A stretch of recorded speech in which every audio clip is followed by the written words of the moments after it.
ఎముకల గూడు, ఎముకలు అసలు ఎక్కడెక్కడ ఉన్నాయో తెలియదు, అవన్నీ ఒక దగ్గరికి రావడం, వాటి మీద నరాలు మాంసము పొదగబడడం, తరువాత జీవం లేదు, వాటిలో జీవాత్మని రమ్మని ప్రవచించమని చెప్పడం.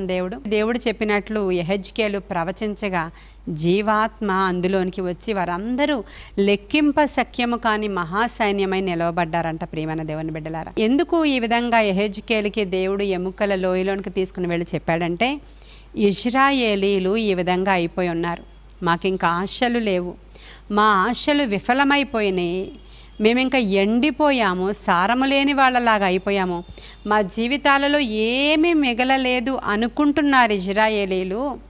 ఈ ఎండిన ఎముకలకు చేసినట్లు నేను మీకు చేయలేనా అనే విషయాన్ని వారి దగ్గరికి వెళ్ళి వారితో మాట్లాడు అని దేవుడు యెహెజ్కేలు ప్రవక్తకి ఆత్మలో ఎత్తుకుని పోయి చూపించి వెళ్ళినటువంటి దర్శనం అండి ఇది.